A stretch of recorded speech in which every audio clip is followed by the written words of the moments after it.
Dejstvo je, da smo dovolili, da je preko 420.000 ljudi nekontrolirano pristopilo slovensko šengensko mejo. Dejstvo je, da smo naredili eno veliko varnostno luknjo in dejstvo je, da ne samo vlada, tudi Evropa ni znala primerno reagirati na ta migrantski val, ki je tudi posledica ne samo tega, kar razumemo, bom rekel, stiske ljudi, pravih beguncev, gre za ekonomske migrante in za tisti neustrezen odziv, s katerim seveda smo izpostavili Evropo enemu velikemu varnostnemu tveganju. Kar se tiče, je izredno pomembno, da nemudoma zavaruje slovenske državljanke in državljane, kar pomeni, da vzpostavi red na šengenski meji, da zahteva jasno in strogo kontrolo, da v bistvu prepreči, da Slovenija nastane žep. Žalosten sem, da v bistvu caplja za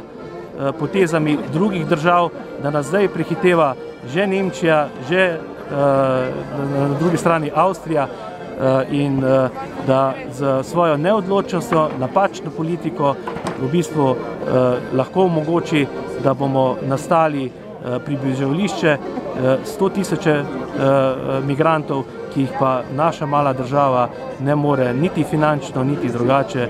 oskrbeti. Sočustvujemo in smo humani. Dejstvo je, da je prav, da ženskam in otrokom pomagamo. Vendar